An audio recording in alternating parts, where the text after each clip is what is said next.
समझे ना पापा, उस कॉलेज की 1 साल की फीस 1.5 लाख रुपए है। तू मेडिकल ज्वाइन करना चाहता है या नहीं? हाँ पापा, लेकिन कुछ नहीं। देख बेटा, तूने कॉमन एंट्रेंस टेस्ट भी पास किया है, ठीक है? तो परसों तक तू उस कॉलेज में एडमिशन ले ले। जय तू डॉक्टर बनेगा, और पैसों की चिंता तू मत कर। उसका इंतजाम परसों तक हो जाएगा। पैसों का इंतजाम कैसे होगा जी? सुनीता, मलाड में एक हाउसिंग सोसाइटी वाले कुछ काम करवाना चाहते हैं, तो आज जाकर उन्हें हाँ कर देता हूँ। लेकिन आप तो कह रहे थे कि आपके सारे वर्कर्स मारवे रोड वाली साइट पर बिजी हैं, तो फिर आप दूसरा कॉन्ट्रैक्ट कैसे ले सकते हैं? बेटा तू पढ़ाई पर ध्यान दे, और मैडम आप ये पराठे बनाइए। अरे पैसे मैं बनाता हूँ ना, इतनी छोटी सी बात पर इतनी गहरी डिस्कशन की जरूरत क्या है? नहीं पापा, मेरी बात सुनिए। मैं अभी बीएससी में एडमिशन ले लूंगा, फिर 1 साल के बाद सीईटी के लिए फिर से अपीयर करूंगा, और फिर कोई गवर्नमेंट कॉलेज में दाखिला ले लूंगा। देख बेटा, मैं तेरा 1 साल तो क्या 1 दिन भी खराब नहीं होने दूंगा। तो आज ही नरूल कॉलेज जाएगा, वहां से एडमिशन फॉर्म लेके आना। कल तक पैसे आ जाएंगे, परसों तू उसे जाके भर देना। और अब इस बात पर कोई डिस्कशन नहीं, ओके?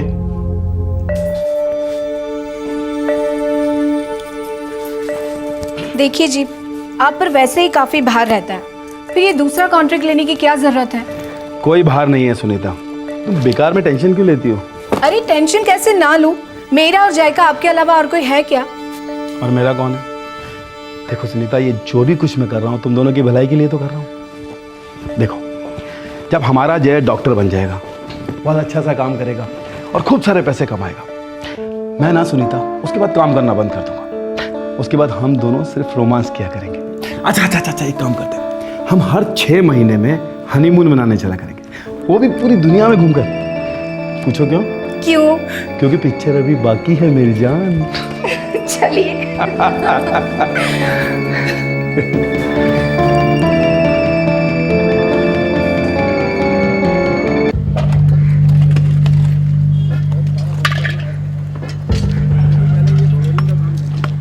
प्रताप, बिल्डर का बहुत प्रेशर है। वो चाहता है कि ये काम दिसंबर तक पूरा हो। सर दिसंबर तक इतने कम मजदूरों के साथ तो पॉसिबल नहीं सर। मैं जानता हूँ, तुम एक काम करो, 10-12 मजदूर और बढ़ा दो, और देखो पहले ये फ्लोरिंग का काम कंप्लीट करो। प्रताप, अभी तो बहुत काम बचा हुआ है। एक काम करो, तुम ना सबसे पहले ये फ्रंट साइड का काम कंप्लीट करो।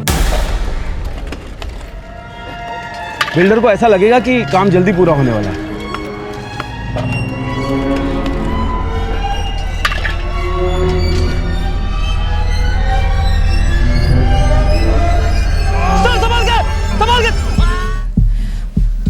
प्रताप, तुम्हारे साहब की हालत ऐसी हुई कैसे? भाभी जी, हम लोग 3rd फ्लोर पे इंस्पेक्शन कर रहे थे, अचानक सर का पैर फिसला और सर गिर गए। क्या? मैं थोड़ा दूर था, नहीं तो थाम लेता उनको। डॉक्टर साहब, मेरे पति कैसे हैं? देखिए मैडम, सीवियर ब्लीडिंग हुई थी और इंटरनल हेमरेज भी काफ़ी था। अब ठीक है ना? घर कब जा सकेंगे? सॉरी मैडम, हम आपके पति को नहीं बचा सके।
बिना किसी दस्तक के मौत दबे पांव आई और एक सुखी परिवार की सारी खुशियों को चिता पर चढ़ा गई। हमारे देश के अधिकतर परिवारों में एक पति, एक पिता अकेले आर्थिक जिम्मेदारियां निभाता है। इस केस में दीपक ने अपने परिवार के भविष्य के बारे में सोच रखा था और पहले से ही 12 लाख रुपयों का जीवन बीमा करा लिया था ताकि पत्नी सुनीता और बेटे जय को कभी मोहताज ना होना पड़े। लेकिन फिर एक बार इस परिवार पर कहर टूट पड़ा। सितंबर 2011, मुंबई।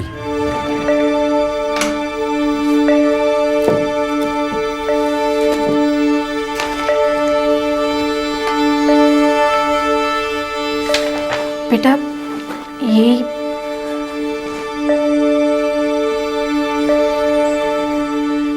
माँ मुझे मेडिकल नहीं करना है, मैं डिग्री कॉलेज ज्वाइन कर लूँगा।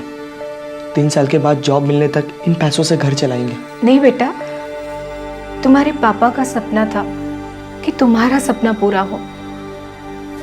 इन पैसों के साथ वो सपना भी पीछे छोड़ गए। तुझे तुम दोनों का सपना पूरा करना ही होगा जय। तू मेडिकल कॉलेज जाएगा ही।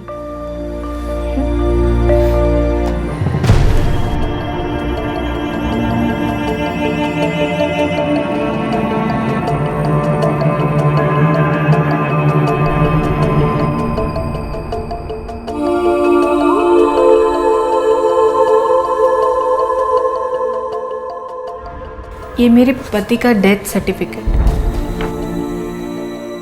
मिसेस मखीजा, आप तो जानती हैं कि थोड़ी फॉर्मेलिटीज पूरी करनी पड़ेगी। हाँ, पर ये पैसे मिलने में कितना टाइम लगेगा? अगर सारा पेपर वर्क सही रहा तो ज़्यादा से ज़्यादा 2 हफ्ते। किसी भी तरह ये जल्दी नहीं हो सकता। मेरा बेटा मेडिकल ज्वाइन कर रहा है, फीस भरनी है। देखिए, मैं अपनी ओर से पूरी कोशिश करूँगा। मैं आपके केस को स्पेशल मार्क कर दूँगा। Thank you.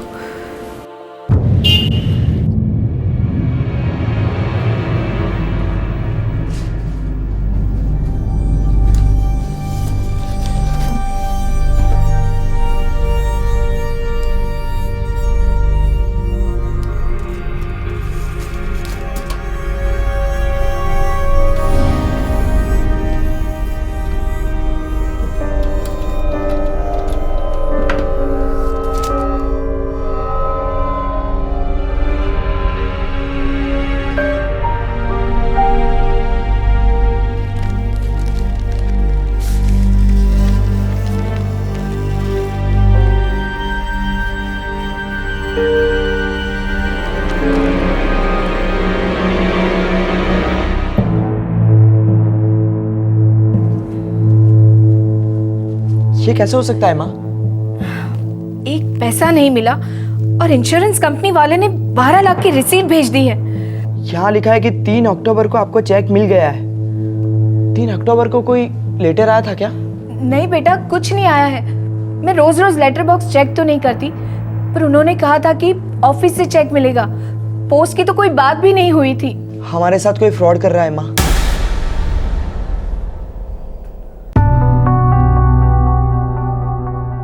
मैडम, अगर हमारे यहाँ से चेक इशू ना हुआ होता तो ये रिसिप्ट कैसे बनती? देखिए मिस्टर आपटे, मुझे कोई चेक नहीं मिला है। This is not possible madam. 1 minute. Gadhvi, अंदर आओ तुरंत।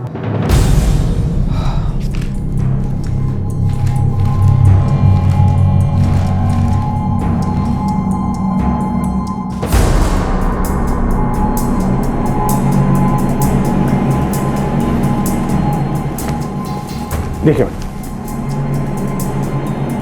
ये क्या आपका सिग्नेचर है? हाँ, ये मेरे ही सिग्नेचर है, पर 3 अक्टूबर को मैं यहाँ आई ही नहीं हूँ। Madam 1 minute.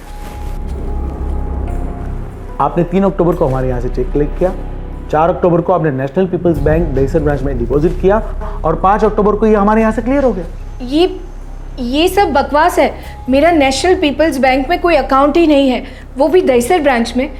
देखिए, हम सेंटा क्रूज में रहते हैं, तो फिर हम अपना अकाउंट किसी दहीसर ब्रांच में क्यों खोलेंगे? मैडम, अगर आपने चेक डिपॉजिट नहीं किया तो ये बैंक में चेक एक्सेप्ट कैसे होता, और तो और ये क्लियर कैसे होता? देखिए सर, मैंने कहा ना आपसे कि मुझे कोई चेक नहीं मिला है, तो फिर उसे डिपॉजिट करवाने का तो सवाल ही पैदा नहीं होता। मेरे साथ चीटिंग हुई है। इन दैट केस मैडम, आपको पुलिस के पास जाना चाहिए। हम आपकी कोई मदद नहीं कर सकते। हाल ही में बेवक्त विधवा हुई एक मध्यम वर्गीय गृहिणी अपने पति के जीवन बीमा की रकम के सहारे नए सिरे से जिंदगी के पहाड़ को चढ़ने के लिए निकल पड़ी, और सामना हुआ एक ऐसे फ्रॉड से जो उसके सारे रास्ते बंद करने पर तुला था।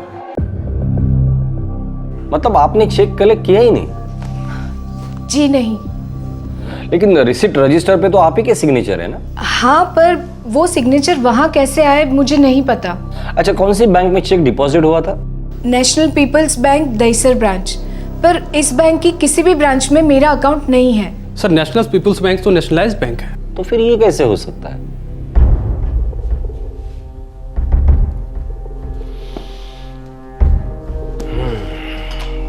सिग्नेचर तो मिसेस मखीजा का ही है, पर चेक देते वक्त आपने उनसे कुछ आइडेंटिटी प्रूफ नहीं मांगा था? बिल्कुल मांगा था सर। मुझे मिसेस मखीजा ने अपना पैन कार्ड दिखाया था। उसकी कॉपी मिल सकती है मुझे? नहीं सर, वो मैंने नहीं ली। क्यों? जब भी कोई आईडी प्रूफ दिखाकर चेक लेकर जाता है तो उस आईडी प्रूफ की कॉपी रखी जाती है। स्टैंडर्ड प्रैक्टिस है ना ये? हाँ सर, स्टैंडर्ड प्रैक्टिस है, मगर इस बार ये दिमाग से निकल गया। देखिए इंस्पेक्टर, मैं पूरे दावे के साथ कह सकता हूँ कि इसमें हमारी कोई गलती ही नहीं है। आपटे साहब, आपकी इस लापरवाही की वजह से इतना बड़ा फ्रॉड हुआ है और आप कहते हैं कि आपकी कोई गलती नहीं है। इंस्पेक्टर, हमने मिसेस मखीजा को उनका claim out of turn settle करके दिया है। उनको जल्दबाजी थी, इसलिए हमने सारी फाइलें फटाफट प्रोसेस करवाई, और इसी जल्दबाजी में शायद ये एक पैन कार्ड की कॉपी लेना रह गया होगा। That's it.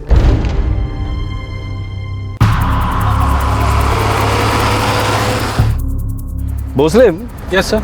इस सुनीता मखीजा का बैकग्राउंड चेक करना होगा। सर, औरत तो बड़ी सीधी लगती है, लेकिन उसका एक लड़का भी है। तुम उस लड़के के हर मूवमेंट पे नजर रखना, तब तक मैं नेशनल पीपल बैंक होकर आता हूँ।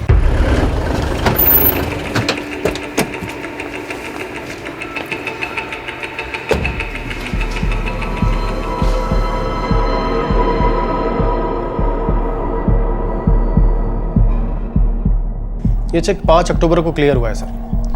6 अक्टूबर को 6 लाख, 7 अक्टूबर को 3 लाख, 9 अक्टूबर को 2,90,000 रुपए निकाले गए। बैलेंस सिर्फ 15,000 रुपए है। मिश्रा जी, अकाउंट ओपन कब हुआ है? 22 सितंबर 2011। 22 मतलब चेक डिपॉजिट करने के सिर्फ 11 दिन पहले। जी सर। मुझे अकाउंट ओपनिंग फॉर्म मिल सकता है? श्योर सर, ये लीजिए सर।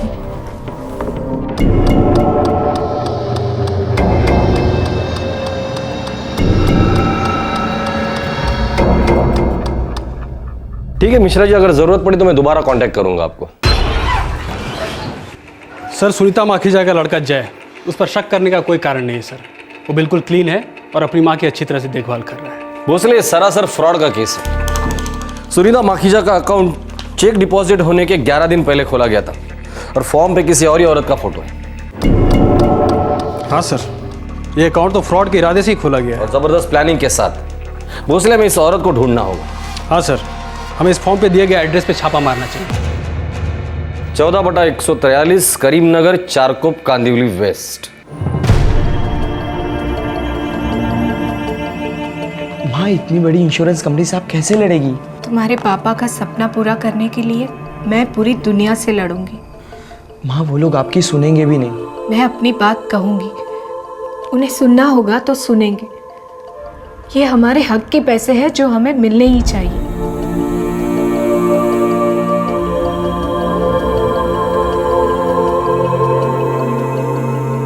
दीपक, जब भी मुझे किसी बात का डर लगता, आप मेरा हाथ थाम लेते। आज मेरा हाथ मत छोड़ना दीपक।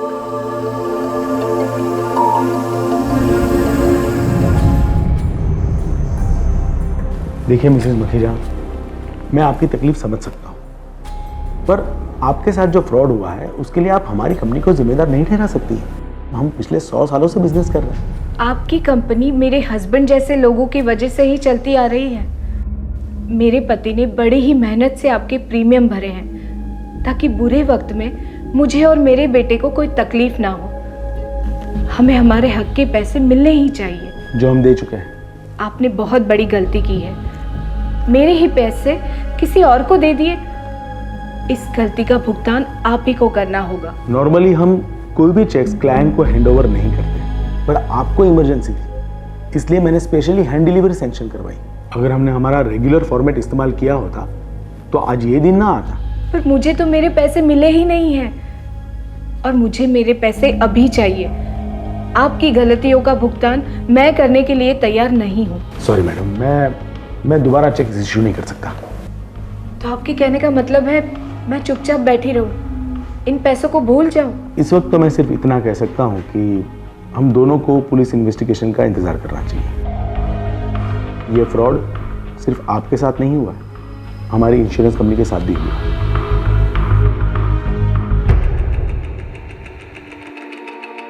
सर करीमनगर में 14/143 नाम की कोई खोली नहीं है, जाली एड्रेस है। लेकिन सर जो पैन कार्ड की कॉपी दी गई है वो जाली नहीं लगती सर। सुनीता माखीजा का पैन कार्ड बनाया होगा, आजकल तो 2 दिन में पैन कार्ड बन जाता है। कितनी अजीब बात है ना सर, इतना ज़रूरी डॉक्यूमेंट्स कोई भी इतनी आसानी से बनवा लेता है। मैं भी आपके नाम का पैन कार्ड बनवा सकता हूँ सर। 2 दिन में मेरे पास श्रीकांत माने यानी आपके नाम का पैन कार्ड होगा और मैं श्रीकांत माने होगा। इन्होंने बैंक वालों को बनाया कैसे? लगता है उन्होंने ढंग से आइडेंटिफिकेशन की नहीं होगा। सर ये इंट्रोड्यूसर जो है वो बैंक का पुराना ग्राहक है और इस फॉर्म पे उसी के सिग्नेचर है, राजन गिरधर परीख।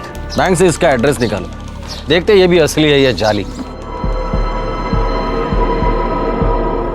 रेजिडेंशियल प्रूफ मिलने के बाद ही अकाउंट खोला गया होगा। जाली एड्रेस है मिश्रा जी। आपका तो नेशनलाइज बैंक है, आप लोग डॉक्यूमेंट्स की फिजिकल वेरिफिकेशन नहीं करते? अमूमन तो करते हैं, लेकिन लग रहा है इस बार चूक हो गई है। एक लाचार औरत की जिंदगी चूक गई है मिश्रा जी।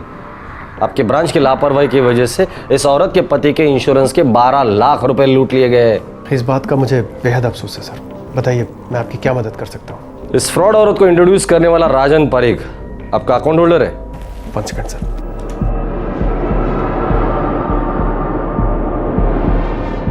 जी सर, राजन परीख हमारा कस्टमर है। मुझे उसका एड्रेस चाहिए। 201 Sai complex, Yashvi road, Goregaon.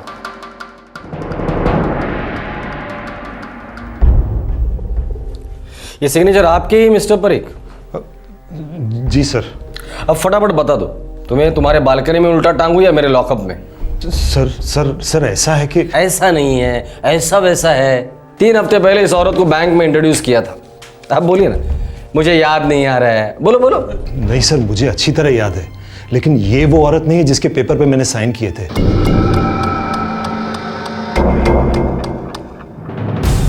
Sir ये तो कोई बहुत बड़ा फ्रॉड लग रहा है। जिसमें तुम भी शामिल हो मिस्टर परीख। पैसे कहाँ है?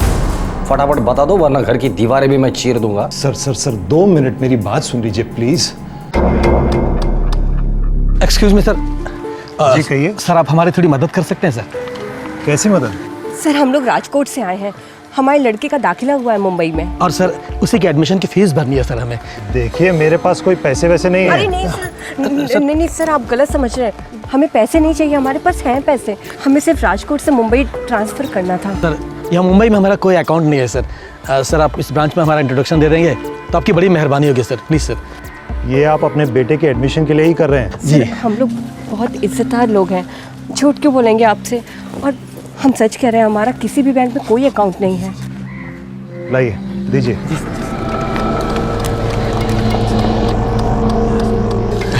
Thank you very much sir.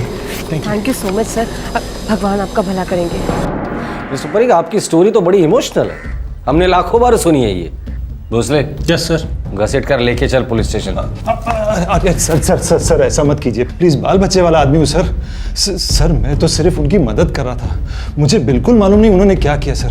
Sir बहुत बड़ी गलती हो गई sir, please please I am sorry sir. सालों के तजुर्बे से पुलिस ऑफिसर्स जान गए थे कि राजन पारेख झूठ नहीं बोल रहा था। राजन ने एक बहुत बड़ी भूल की थी, उसने अपने बैंक में अजनबियों को इंट्रोडक्शन दिया था। राजन की इस गलती में हम सब के लिए एक बहुत बड़ी सीख है, कभी भी किसी भी अजनबी को बैंक या किसी भी तरह के अकाउंट के लिए इंट्रोडक्शन ना दें, और यदि दें तो उसके बारे में पूरी जानकारी हासिल कर लें। किसी अज्ञात व्यक्ति के लिए गारंटी देना अपने ही पैरों पर कुल्हाड़ी मार लेने के बराबर है। सुनीता मखीजा के इस केस में अजनबी धोखेबाजों ने शातिर चाल चली थी और मोहरे बने थे मासूम निर्दोष नागरिक।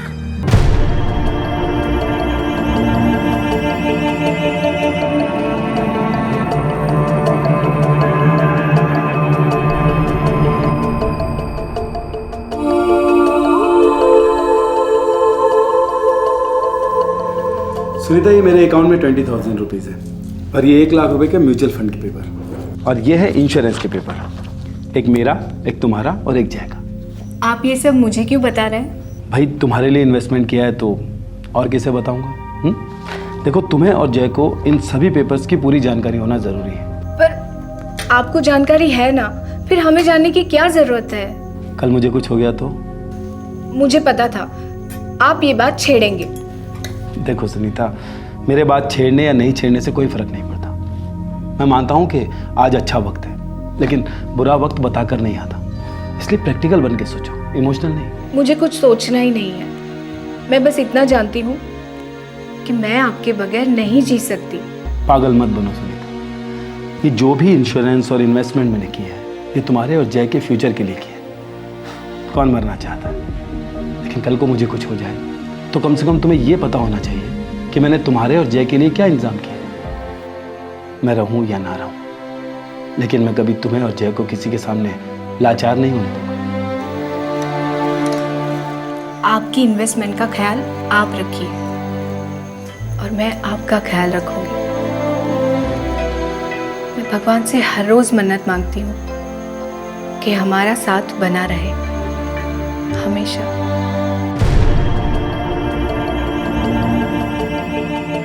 मुझसे रहा नहीं जाता दीपक, वापस आ जाओ, तुम्हारी बहुत याद आती है।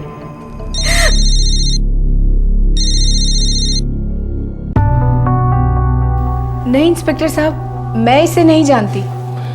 ये सुनीता मखीजा है, नकली सुनीता मखीजा। मैंने इसका क्या बिगाड़ा है?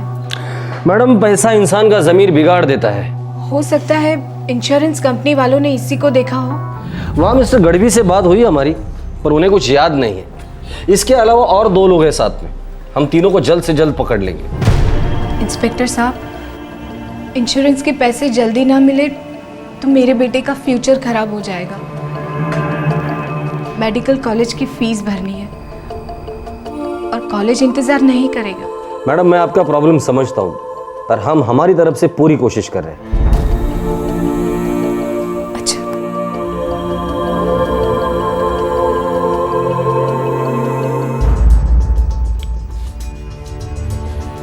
मीरा रोड से चर्चगेट और सीएसटी से थाने तक जितने भी हमारे खबरी है सबको एक्टिवेट कर देना। कह देना बाकी का सब काम छोड़ के इस औरत को ढूंढ कर निकालो।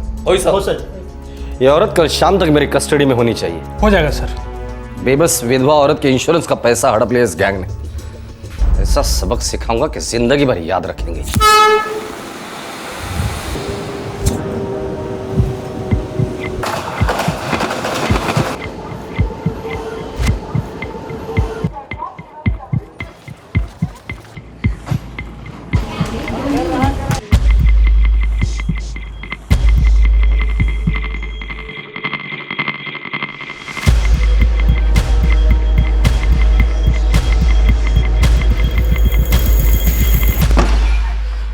सर, नकली सुनीता माखीजा ट्रेस हो गई है। ग्रेट। कहाँ है? सर, रफीक खबरी का फोन आया था, वो 4 कोप के एक बनिया की दुकान पर देखी गई है। गाड़ी निकालो।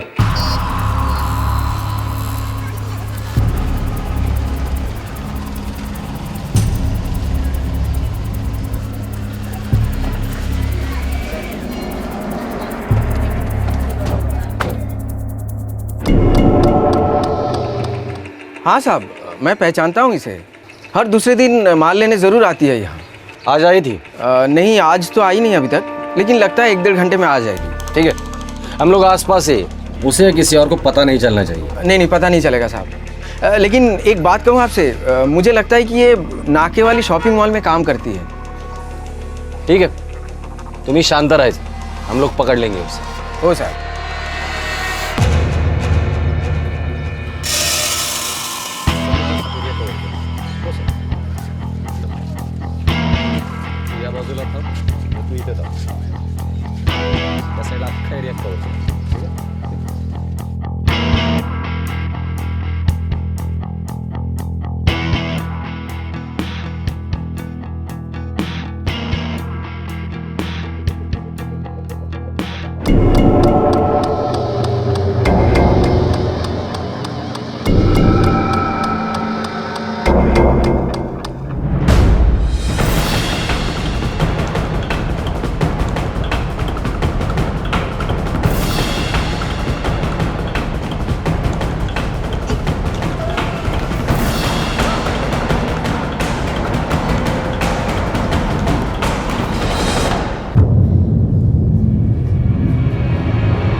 तो मैडम, शुरुआत आपके नाम से करते हैं। नाम बताना असली। रेशमा। रेशमा, तुमने एक विधवा औरत का हक मारा है, धोखेबाजी से उसकी जिंदगी खराब कर दी है। अगर एक भी झूठ बोला ना, पीछे जो खड़ी है ना, इतना मारेंगे तुम्हें, जिंदगी बची तो रोती रहना। सर मैं सच बोल रही हूँ सर, इंश्योरेंस का चेक कलेक्ट करने के लिए मैं ही गई थी सर, और दहीसर बैंक में भी चेक मैंने ही डाला था। फिर उसके बाद मैंने उसमें से 11,90,000 रुपए निकाले 3 किश्तों में।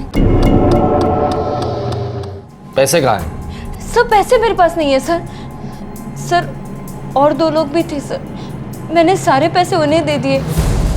मुझे तो इस काम के लिए 1 लाख रुपए मिले थे। इस झूठ की सजा तुम्हें मिलेगी। लेकर जाओ इसे, और हाँ, तड़पा तड़पा कर मारना। सर एक मिनट, जान से इसे बाद में मार डालेंगे। सर रुकिए, 1 मिनट छोड़ दीजिए, 1 मिनट। सर मैं सच कह रही हूँ सर। सर मैं चारकोप में रहती हूँ सर, अपने पति के साथ रहती हूँ, मेरे बच्चे भी हैं सर। मैंने आपको जो 2 लोगों के बारे में बताया था ना, उसमें से एक आदमी है और एक औरत।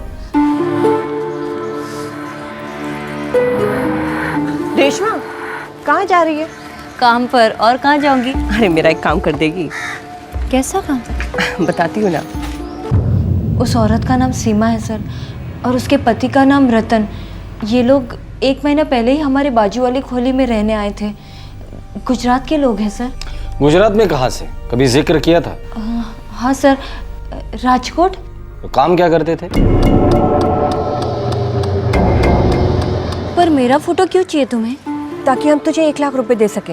क्या 1 लाख? देख रेशमा, तेरा फोटोग्राफ एक बैंक में अकाउंट खोलने के लिए चाहिए। उसके बाद तुझे हमारे साथ एक ऑफिस आना होगा, वहाँ तुझे एक चेक कलेक्ट करना होगा, और वो चेक तुझे बैंक के अकाउंट में डिपॉजिट करना होगा, और फिर अपने उस अकाउंट से पैसे विड्रॉ करके हमें देना होगा, जिसमें से 1 लाख रुपए तुझे दे देंगे। 1 लाख रुपए का नाम सुनते ही मेरे मन में लालच भर गया सर। रेशमा, तुम मॉल में नौकरी करती हो ना? जी सर, पर पूरी तनख्वाह मेरे पति शराब में उड़ा देते सर। बच्चों के लिए कुछ नहीं बचता। इंग्लिश मीडियम में डाला है उन्हें सर, कितने खर्चे भी हैं। खुदा से नहीं तो कम से कम कानून से तो डरती। उन्होंने तो कहा था कि किसी को कभी कुछ नहीं पता चलेगा, ये सब तो होते रहता है। तुम उनके साथ सांता क्रूज में इंश्योरेंस ऑफिस में भी गई थी ना? जी सर। सीमा सुन, तो रेशमा के साथ अंदर जा। हाँ, और ये पैन कार्ड ले वेरिफिकेशन के लिए, संभाल के रखना इसको। और रेशमा एक बार 10 का ट्राई कर।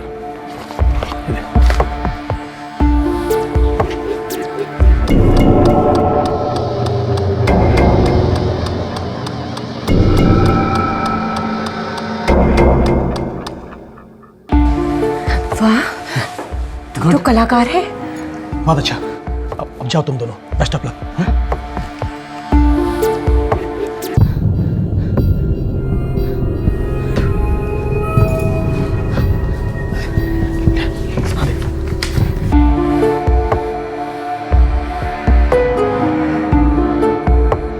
मुझे मेरा हिस्सा कब मिलेगा? देख, जब हमारा हमें मिल जाएगा ना, तेरे को मिल जाएगा। पर काम तो हो गया ना। ये गोली निकल तो गई है, पर अभी तक निशाने पड़ने लगी है। जैसे ही ये चेक क्लियर हो जाएगा ना, कैश हो जाएगा, हम सबकी ऐश हो जाएगी। बस सर, इसके आगे मुझे कुछ नहीं मालूम। मुझे नहीं पता कि ये सुनीता माखीजा है कौन। मुझे ये भी नहीं पता कि ये चेक किस लिए दिया गया था। रेशमा, कुछ दिन पहले इस औरत के पति की मौत हुई थी। उसके जीवन बीमा के पैसे है ये, और इन पैसों से ये औरत अपने लड़के को पढ़ाना चाहती है।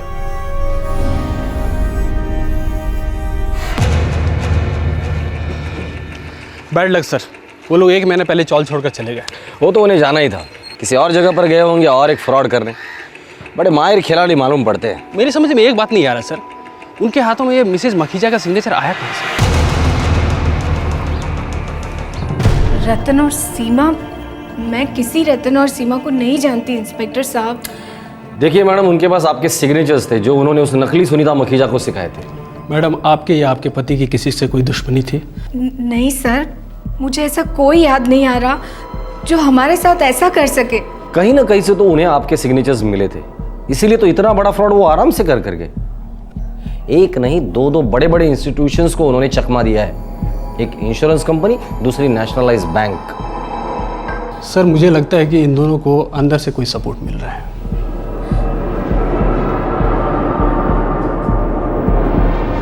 गढ़वी? अपना गढ़वी? नहीं नहीं नहीं इंस्पेक्टर साहब, मुझे लगता है जरूर कोई गलत फहमी है। पिछले 7-8 साल से हमारे साथ सर्विस कर रहा है और बड़ा ईमानदार बंदा है। ठीक है, उसके ईमानदारी की एग्जाम लेते हैं, जरा बुलाएंगे उसे। अच्छा।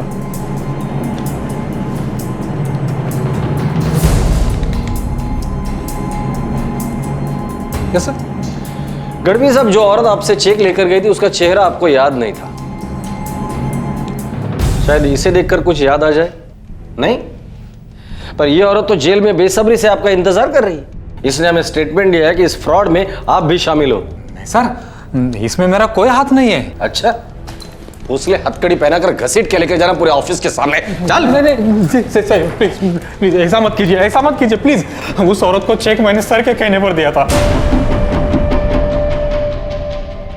आपने सर को मालूम था कि चेक गलत औरत को दिया जा रहा है। बोलिए आपटे साहब। मैं मत दो, तुम्हें बसा ना प्लीज। देखिए सर, छोटी सी अमाउंट है, आधा आधा कर लेते हैं। इस देश में तो बड़े बड़े लोग करोड़ों रुपए का गबन करके डकार तक नहीं लेते यार। 12 लाख रुपए हमारी बहुत छोटी छोटी खुशियां होती है। मतलब हमें कहाँ अन्ना हजारे बनना है।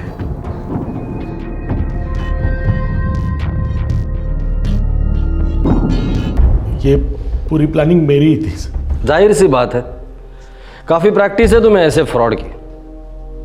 तुम लोगों के दर्द की चिता पर अपने फ्रॉड की रोटी पकाते हो। आपटे विधवाएं, लावारिस बच्चे, बूढ़े माँ बाप, इनके मुंह से निवाला छीनते हो। आगे से ऐसा नहीं होगा सर। बड़ी मेहरबानी होगी आपटे साहब। रतन और सीमा कौन है और इस वक्त कहाँ है? मैं, गढ़वी, रतन और सीमा, हम 4 लोगों की टीम है। रतन और सीमा इस वक्त पोरबंदर में है। मुझे उनकी फोटो चाहिए। है मेरे पास। पोरबंदर पुलिस के साथ कोऑर्डिनेट कर लो भोसले। Yes sir. इस फ्रॉड टीम को ऑल आउट कर ही डालते हैं।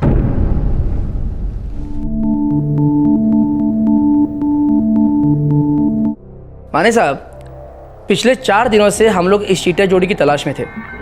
आपको पता है हमें वो कहाँ मिले? कहाँ मिले? यही पास के मानिक चौक पुलिस लॉकअप में। ग्रेट वंजारा साहब, ग्रेट। अच्छा, तो आप लोगों ने इन्हें पकड़ ही लिया? एक चेक की फोर्जरी कर रहे थे, बैंक वालों ने पकड़ा उनको। अच्छा वंजारा साहब, एक रिक्वेस्ट करनी थी मुझे। ये दोनों जल्द से जल्द मुझे यहाँ मुंबई में चाहिए। क्या एक विधवा औरत के इंश्योरेंस के 12 लाख रुपए ठग लिए इन लोगों ने। माने साहब, मैं अपने डीसीपी सर से परमिशन लेके उनको जल्दी से डिस्पैच कर दूंगा। Thank you very much Vanjara साहब। जय हिंद। जय हिंद साहब। भोसले का जमाना आला है। हर ऑफिस में बापूजी की तस्वीर है और हर ऑफिस में फ्रॉड और घोटाला हो रहा है। काले धन पर भी तो बापू की तस्वीर होती है ना सर। वो देश की आज़ादी के लिए लड़े, पर आज हर एक भारतवासी उन्हीं को मारने पे तुला हुआ है।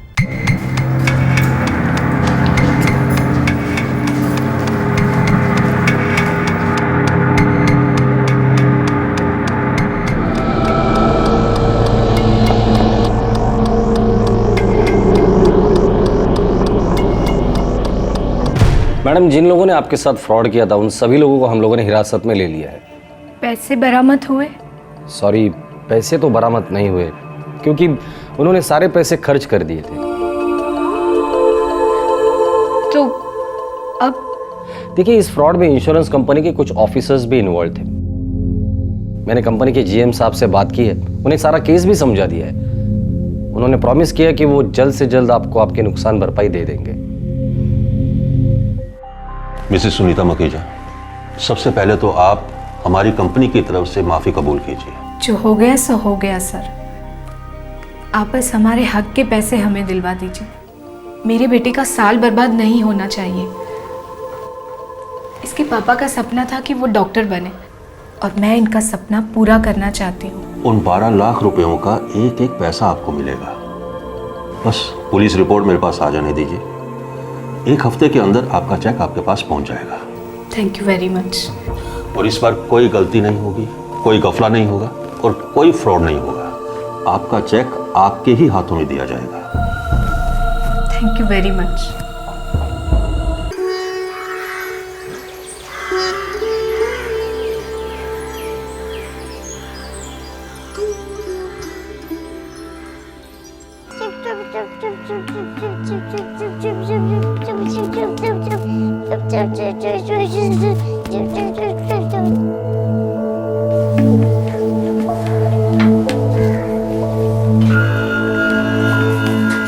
पानी। देखो जी, लड़ाई ना करना। मुझे तो आपको ये बात बतानी ही नहीं थी। तू जो बोली सच है ना? बच्चों की कसम खाऊं, एकदम सच्ची बात है।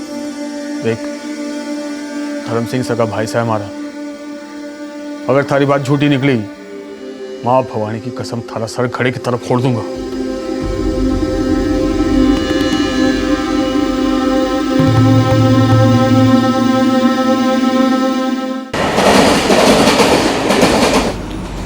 भाई साहब, मासा की सौगंध खाकर बोलो, आप सच बोल रहे हो ना? अरे हमारे पे भरोसा ना है? अरे खून हूं थारा। भरोसा है तभी तो थारे से मिलने आया हूँ। तुम्हारी बात सुन, लोनावाला का जो बूसी बांध है ना, उस बांध के पास एक खंडहर है। उसी खंडहर में वो दफन है।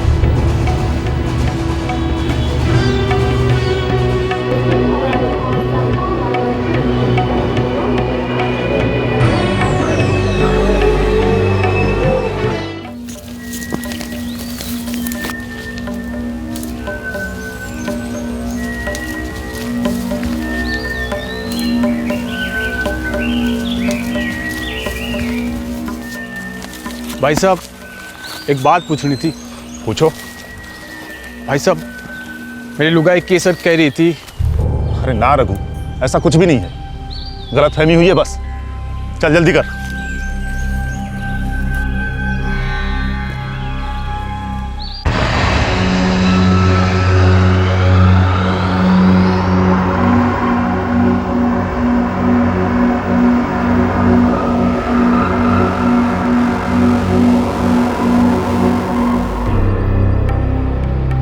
इसी के अंदर है छोटे। भाई साहब, थारे को कैसे पता? इसी में दफन है। खोदना शुरू करते हैं, मिल जाएगा। चल जल्दी आ।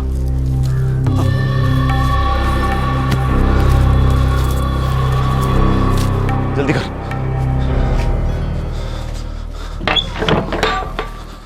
डूंगरपुर राजस्थान के रहने वाले 2 सगे भाई धर्मवीर सिंह और रघुवीर सिंह मुंबई के पास हिल स्टेशन लोनावला आए थे। वो कुछ खोज रहे थे और अचानक नफरत खून से गाढ़ी साबित हुई।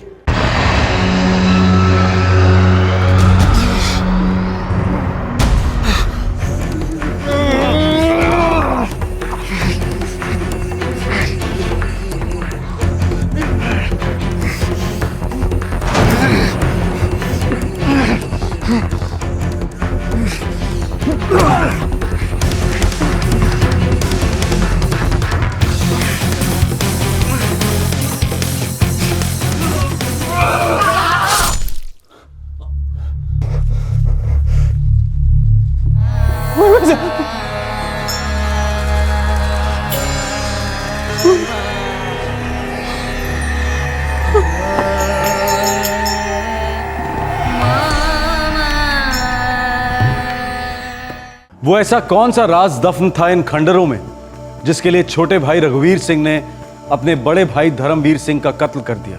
दोनों ने एक ही मां की कोख से जन्म लिया था, दोनों एक साथ पले बड़े थे, दोनों में महज 2 साल का फर्क था। दोनों ने एक साथ अपना गांव डूंगरपुर छोड़ा था और रोजी रोटी कमाने के लिए अपने गांव से हजारों किलोमीटर दूर चले आए थे।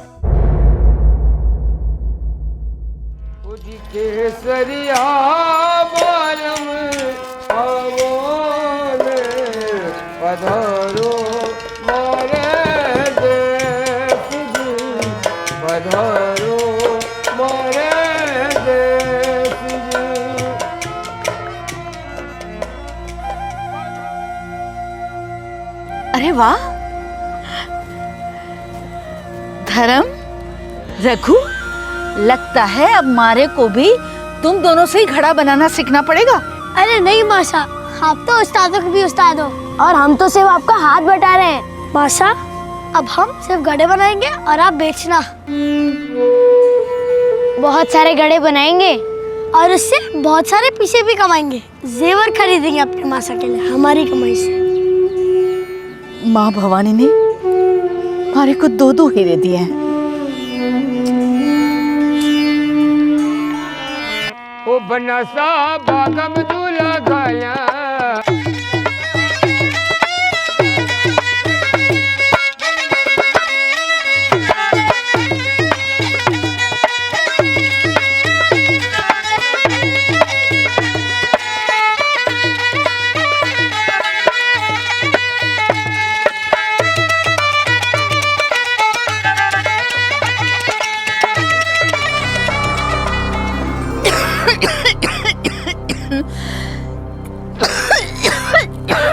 ओ केसर, मासा खांसी है कब से?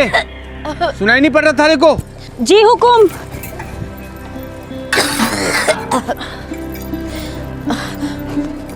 मासा, मासा उठिए, पानी पीजिए। लेट जाइए मासा।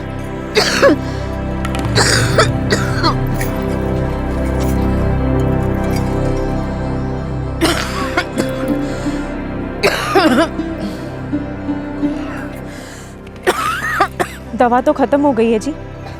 धर्म भाई से शाम को ले आएंगे। पर मासा की तबीयत तो बहुत बिगड़ गई। कतरा को दिया भाई? भाई साहब सिर्फ 14 रुपया। 14 रुपया तो ज्यादा भाई, 8 रुपया लगा दिया, 8 रुपया में दे दे। माल 10 मील दूर से पैदल आते हैं सरकार, कारीगरी तो देखो।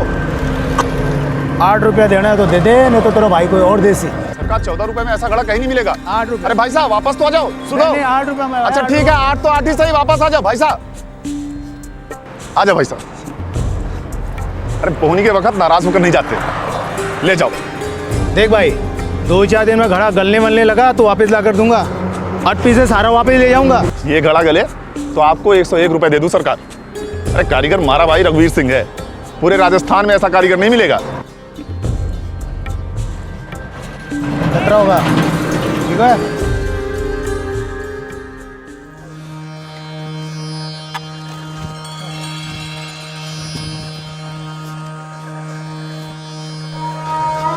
ओके सर, जल्दी से मासा को खिला दो। बहुत देर से खांसी है मासा, तबीयत बिगड़ती जा रही है भाई साहब। लगता है अस्पताल लेके जाना पड़ेगा मासा को। अस्पताल जाए हमारे दुश्मन, मैं तो माँ भवानी के चरणों में बैठने जा रही हूँ। ऐसी बात मत नहीं करो मासा, हम दोनों आपको कुछ नहीं होने देंगे मासा। तुम दोनों हमेशा प्यार से रहना, सुख दुख में एक दूसरे का साथ देना। बेटा अपनी मासा के गले लगो।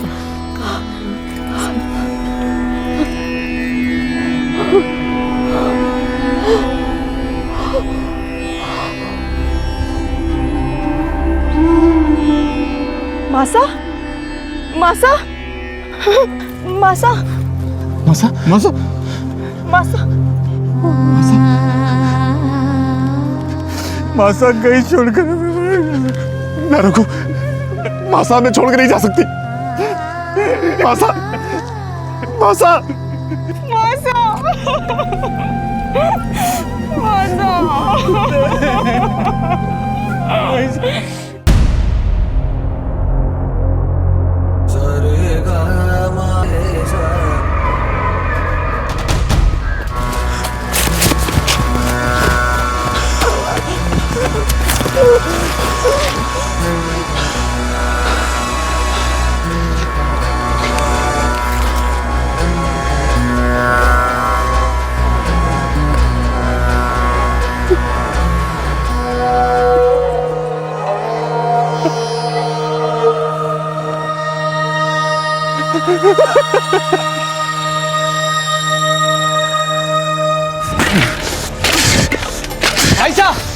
भाई साहब रुको, भाई साहब रुको, क्या कर रहे हो भाई साहब?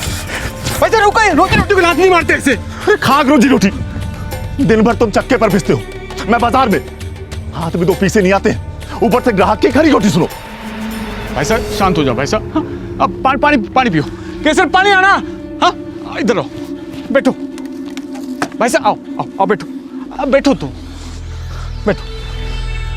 भाई साहब शांति से सोचो, इससे गुजारा तो होता है, रोटी तो नसीब होती है। जिंदगी में और भी चीज होती है छोटे, जिसके लिए पैसे लगते हैं और जो हम ये घड़े बनाकर कभी नहीं पाएंगे। पहले पानी पियो भाई साहब। देखो भाई साहब, मासा ने हमें बचपन से यही काम सिखाया है, इसके अलावा हम कुछ जानते भी तो नहीं। वो जमाना अलग था छोटे, और आज का जमाना अलग है। बहुत जल्द हमें रोटी भी नसीब ना होगी। तो करे तो क्या करे? चोरी करे, डाका डाले?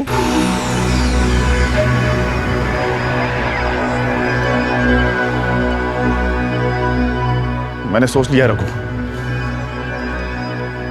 हम ये मनहूस गांव ही छोड़ देंगे, शहर जाएंगे, मेहनत करेंगे, पैसे कमाएंगे। अब क्या बोल रहे हो? बावले तो नहीं हो गए आप? रघु हम मुंबई जा रहे हैं।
बाबूजी, बाबूजी, बच्चों के लिए ले लो बाबूजी।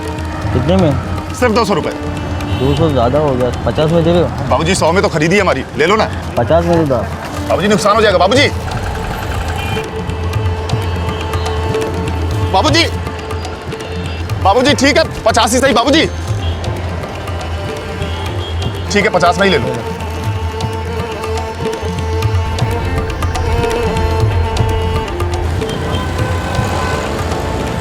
बच्चे के काम आएगी ले।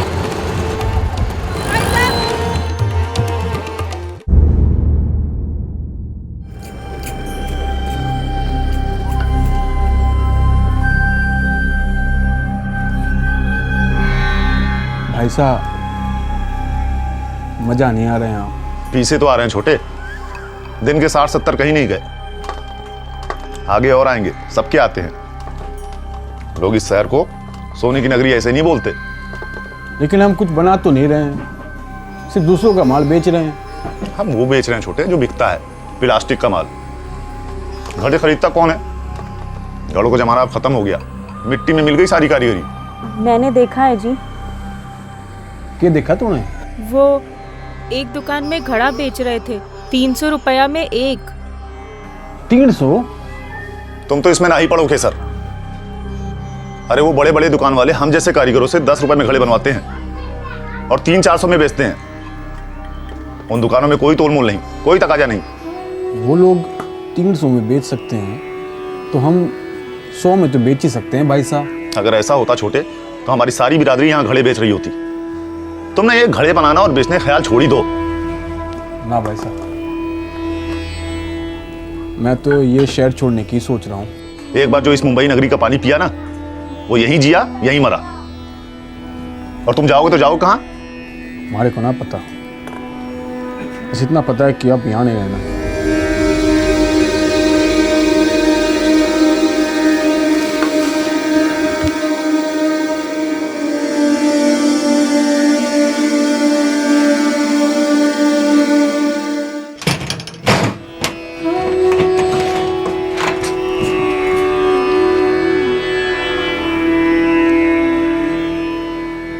मासा को दिया हुआ वादा तोड़ रहा है छोटे।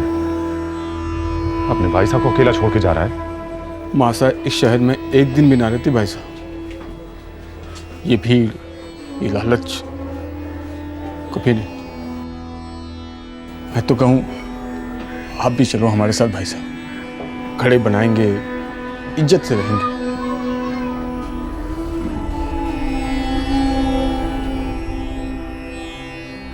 चल केसर, राम राम सर।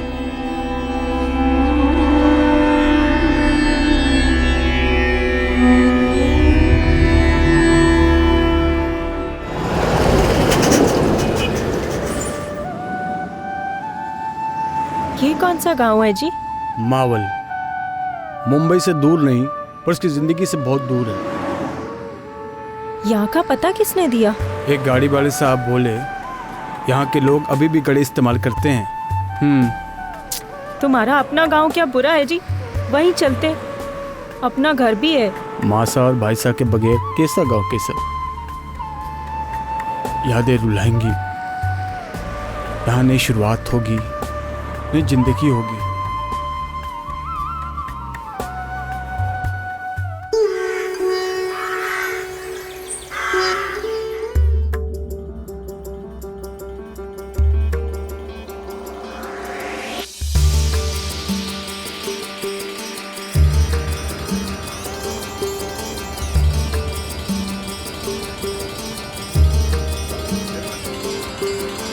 आइए भाई साहब, बहने आइए, घड़े लीजिए, घर के घड़े।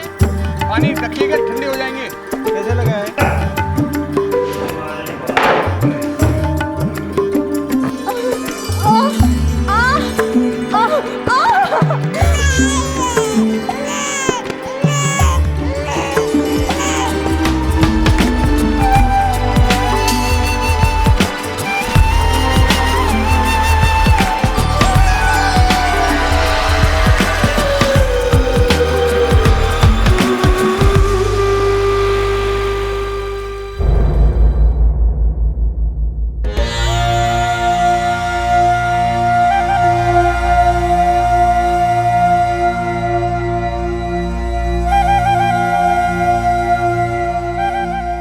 धर्म भाई साहब,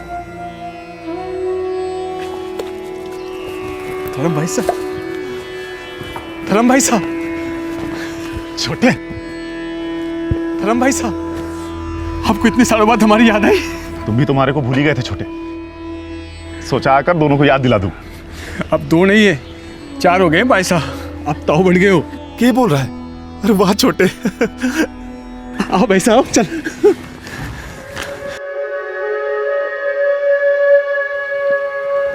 कैसी हो केसर? जी अच्छी। अरे अरे अरे, चल ताऊसा को बनी खंबा करो, चलो। ठीक है अम्मा। खंबा घड़ी, आजा बैठ। पहले पता होता तो ऐसे खाली हाथ नहीं आता। ले जा, मासा के पास जा। बहुत बार सोचा मुंबई आकर थारे से मिलो भाई साहब। पहले कामकाज में मुश्किलें थी, पर अब ठीक है। तुम खुश तो हो ना छोटे? हाँ बहुत। अब आप आ गए हो, हमें क्या चाहिए? ये कैसे? पहले बढ़िया चाह, फिर जम के खाना। हाँ, हमारा बड़ा भाई आया शहर से इतने सालों बाद, आज जश्न होगा जश्न। जा। हाँ मैं देखता हूँ, तू जा।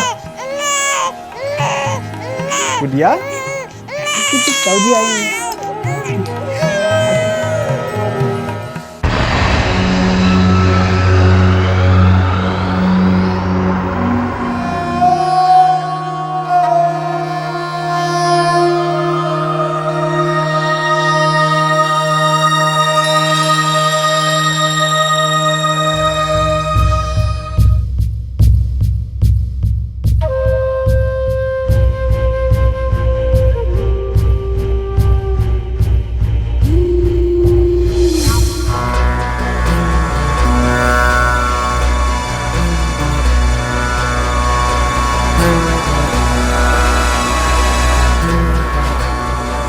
साहब आ जाओ। एक आदमी आया है, उसके पास चाकू है और चाकू पर खून लगा है। कहता है कि मैंने अपने भाई का खून किया है। क्या? हाँ साहब।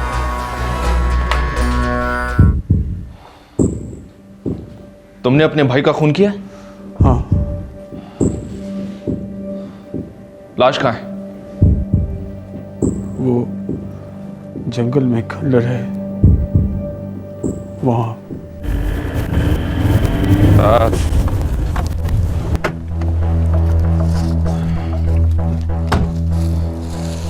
यहीं से रास्ता है।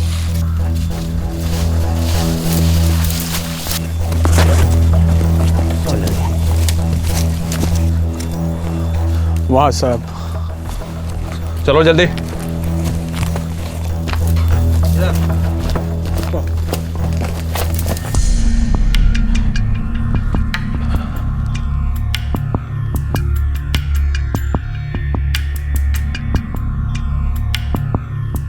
शेट्गे, लाश को पोस्टमार्टम के लिए भेज दो। हो साहब। और तुम लोग जी सर। आसपास देखो, कुछ मिल जाए तो। जी सर।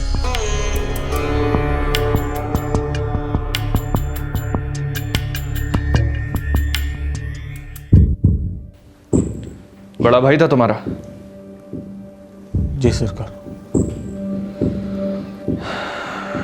तुमने खुद आकर अपने आप को हमारे हवाले किया है। अफसोस है कत्ल करने का।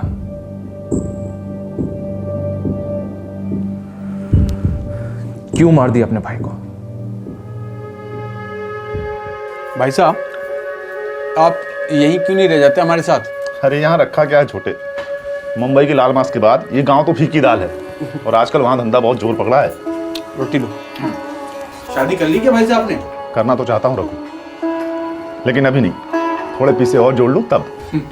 ठीक है, जब भाभी से आ जाएंगी ना तब आ जाइए, आप साथ मिलकर रहेंगे। अरे ना रघु, मैं तो कहूँ तुम लोग भी वापस मुंबई चलो, लेकिन तुम तो आओगे नहीं।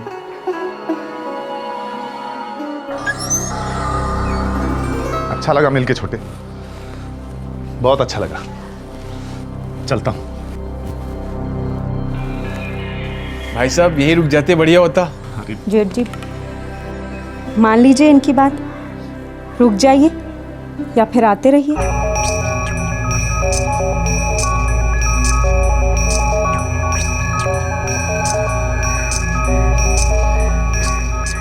चलता हूँ छोटे, देर हो रही है।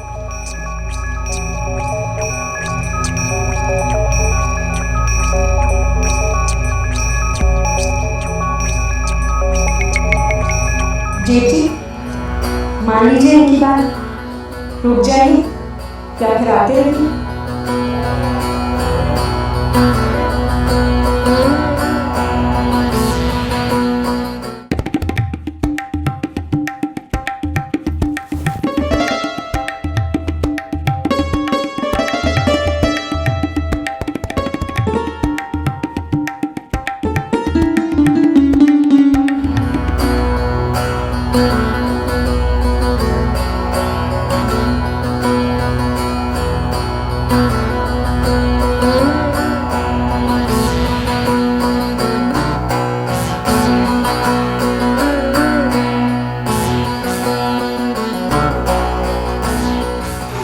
ए सेठ, सुहागरात मनानी है तो पूरी रात का रोकड़ा लगेगा, वरना जल्दी से निपटा और निकल यहाँ से।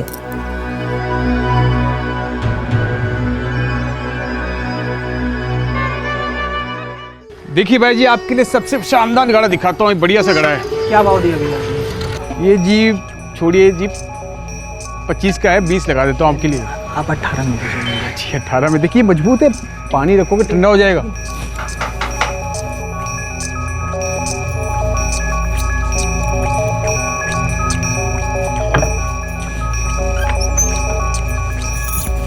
राम राम सा जेठ जी, वो ठेले पर गए हैं, खाने पर आएंगे तो आपको देखकर बहुत खुश होंगे। थारे को खुशी ना हुई मारे को देख के? जी तुमने ही तो कहा था कि रह जाओ या आते रहो।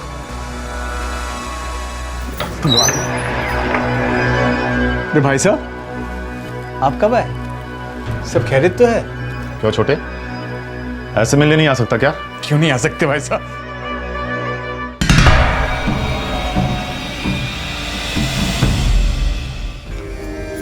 ये अपने धर्म भाई साहब दिन में आते हैं, शाम को चले जाते हैं, रात को रुकने कहो तो मना करते हैं, पता नहीं क्यों।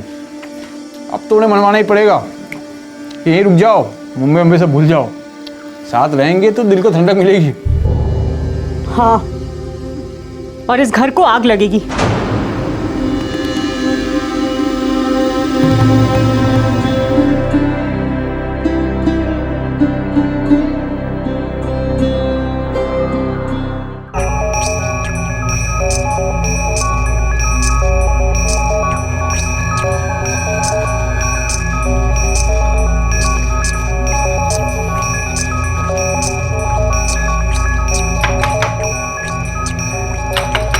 कौन है?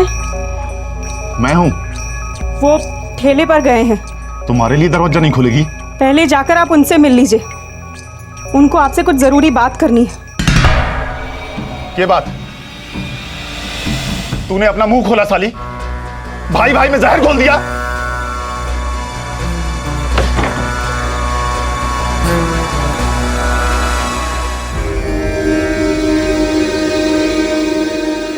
भाई साहब यहाँ आए और बिना मिले चले गए दरवाजे से।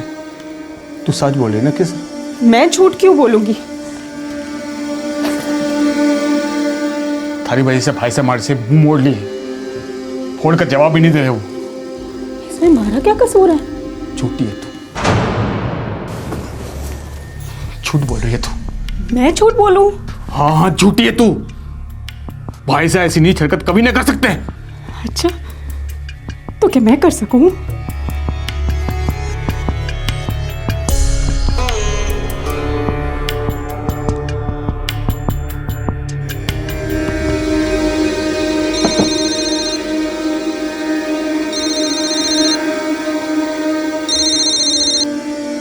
हेलो भाई साहब, राम राम साहब। क्या हाल है रघु? मैं बढ़िया हूँ भाई साहब। आप घर आए और बिना मिले चले गए। कुछ काम आ गया था छोटे। भाई साहब, थारे से कुछ बात करनी थी। हमारे को भी बात करनी है।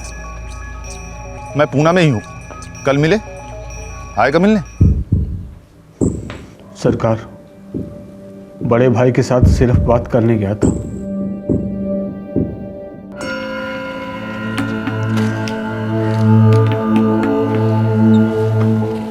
भाई साहब, आपने बुलाया? छोटे, चाय पिएगा? हमारी बात सुन, बैठ। देख, मैं मुंबई में एक सेठ की नौकरी कर रहा हूं। मैंने सेठ की और उनके एक दोस्त के बीच की बात सुनी। ये सेठ जो है ना, एक नंबर का चोर है, बहुत पैसा बनाया है।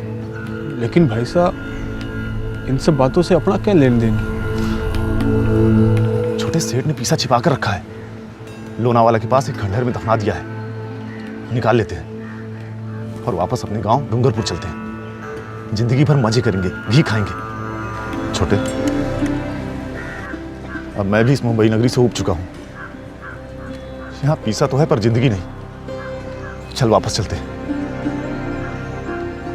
अगर मासा जिंदा होती तो कहती कि अभी आ जा। तो रुक, मैं चाय वाले को पैसा देके आता हूं।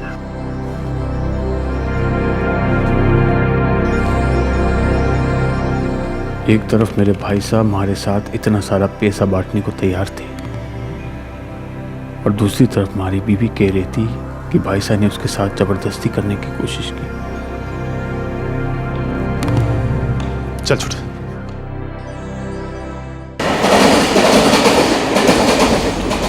भाई साहब, मासा की सौगंध खाकर बोलो, आप सच बोल रहे हो ना? अरे हमारे पे भरोसा ना है? अरे खून हूं थारा। तुम्हारे भाई ने तुम्हारी बीवी की इज्जत पे हाथ डाला था, तुम्हें उसका बदला लेना था। ऊपर से पैसों की लालच ने तुम्हें पूरी तरह से अंधा कर दिया।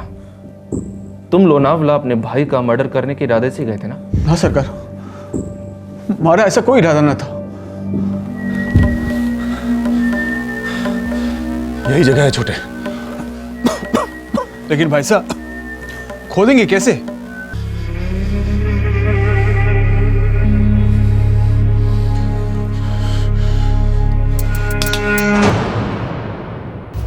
भाई साहब हमारे को मार डालने के इरादे से वहां आए थे।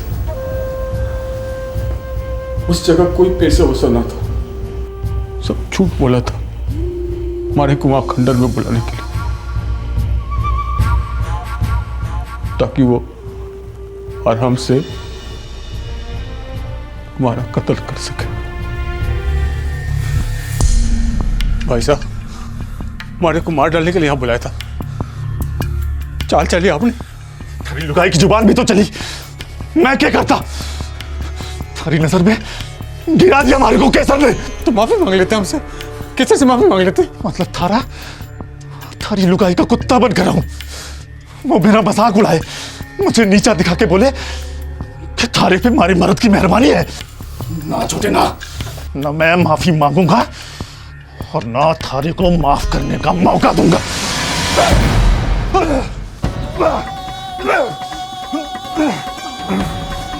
वैसे मैं आपका छोटा भाई हूँ। वैसे मेरे छोटे छोटे बच्चे वैसे उनको लवारिस मत करो। वैसे ये क्या कर रहे हो आप? पागल हो रही हो?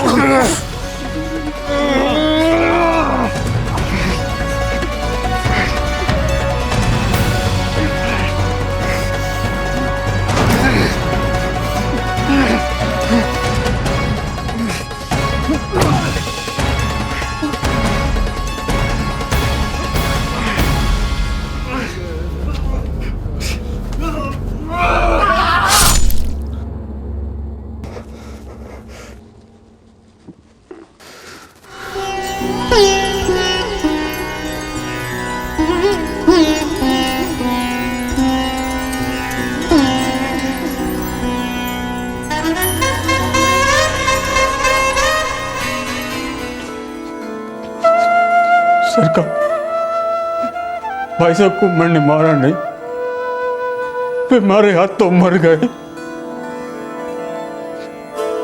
खून का रिश्ता था जी हमारा। मैंने नहीं मारा, मैंने नहीं मारा।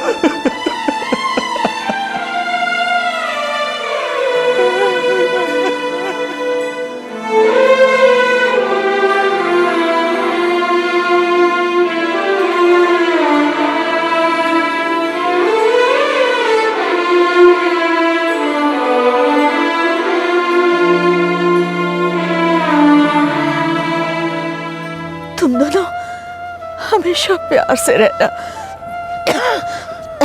सुख दुख में एक दूसरे का साथ देना।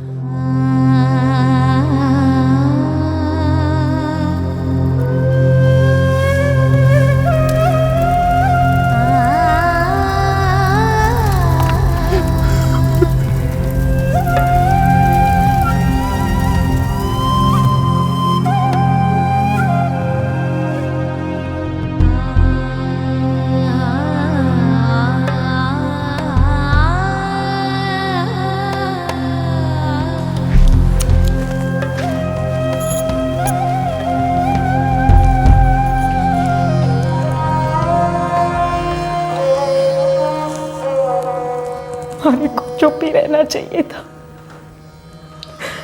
ये मन उस दिन देखना ही ना पड़ता। ना केसर, तारी गलती ना है। तारे ना बताने से सच्चाई तो ना बदलती। हम अपने गांव में ही अच्छे थे केसर, वहीं रहते तो ये सब ना होता। एक रोटी कम खा लेते, पर हंसी खुशी जिंदगी गुजरती।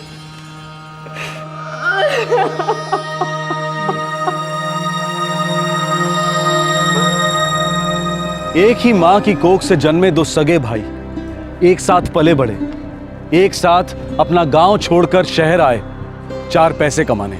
4 पैसों की नगरी ने दोनों भाइयों के बीच ऐसी दरार डाली जिसकी लकीर खून से खींची गई। बड़े भाई धर्मवीर सिंह ने छोटे भाई रघुवीर सिंह का कत्ल करना चाहा और बदले में अपनी जान गंवा बैठा। छोटे भाई रघुवीर सिंह ने खुद पुलिस के पास जाकर सरेंडर किया। रघुवीर के हाथों हुए जुर्म को सेल्फ डिफेंस में गिना गया। अदालत ने सजा सुनाने में नरमी दिखाई। उम्र कैद की जगह रघुवीर को 7 साल की सजा हुई है। आज का यह केस एक बहुत ही दुखद दास्तां है प्रवासी मजदूरों की, जिनके लिए अपॉर्चुनिटीज घटती जा रही हैं। पारंपरिक व्यवसाय दिन ब दिन दम तोड़ रहे हैं। शहरों की पत्थर दिल सड़कों पर कारीगरों और कलाकारों की गरिमा कुचली जा रही है। ऐसे दम घोट देने वाले माहौल में फ्रस्ट्रेशन को दस्तक देने में देर नहीं लगती। निराशा और लालच में चूर इंसान नशे में डूबने लगता है और नशा विकृति को आग देता है। एक ऐसी आग जो सारी मर्यादा, सारे संस्कार, सारे रिश्तों को फूंक देती है और बच जाती है सिर्फ तबाही की राख। सोचने वाली बात है कि ये शहरीकरण, ये मॉडर्नाइजेशन किस काम का, जो इंसान को हैवान बना दे और जिंदगी को जहन्नुम। आपसे फिर मुलाकात होगी। सतर्क रहें, सुरक्षित रहें। जय हिंद। इस तरह के और भी एपिसोड देखने के लिए हमारे चैनल को सब्सक्राइब करें और बेल आइकन दबाना ना भूलें।